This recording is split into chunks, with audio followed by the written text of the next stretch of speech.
दात ब्रश करताना तुम्ही हे 5 मिस्टेक्स करतात का?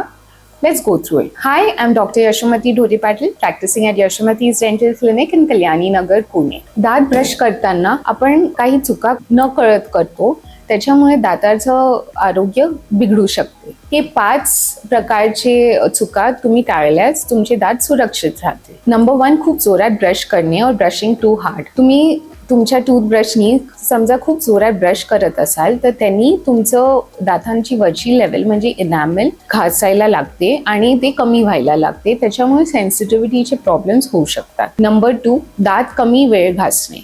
दात मिनिमम 2 मिनिटासाठी घासावे आणि जनरली पब्लिकमध्ये लोक 30 ते 45 सेकंड फक्त घासतात, ते बरोबर नाही. नंबर 3 इज चुकीच्या प्रकारचं ब्रश वापरणं. तुम्ही हार्ड ब्रिसल टूथब्रश म्हणजे एकदम कडक टूथब्रश न वापरता सॉफ्ट ब्रिसल टूथब्रश वापरावे, त्यांनी तुमचे दात पण सेव्ह होतात आणि स्वच्छता पण राहते. नेक्स्ट पॉइंट इज जुना ब्रश वापरणे. एक ब्रश 3 महिन्यापेक्षा जास्त वापरायचे नाही, कारण तर त्याच्यामुळे त्याचे सॉफ्ट ब्रिसल्स जे असतात ते स्प्रेड आउट होतात आणि ते ब्रश उपयोगाचा नाही, त्यांनी क्लिनिंग होत नाही. म्हणून दर 3 महिन्यांनी तुमचा ब्रश चेंज करावा. नेक्स्ट पॉइंट इज जीभ ब्रश न करणे. तुमचे दात तेवढेच इम्पॉर्टंट आहे, पण इवन तुमचे जीभ आहे ते खूप इम्पॉर्टंट आहे, म्हणून ते स्वच्छ करणे अत्यंत आवश्यक आहे आणि तोंडाचा आतील बाजू पण स्वच्छ करणं आवश्यक आहे. Not using the right brushing technique म्हणजे प्रॉपर ब्रशिंग टेक्निक न वापरणं. समजा तुम्ही ब्रश धरतायत आणि नुसतं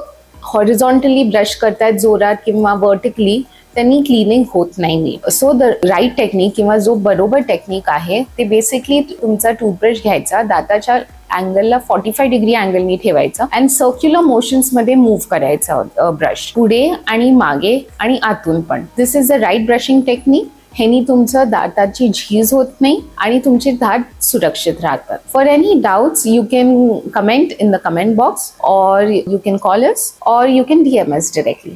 Thank you.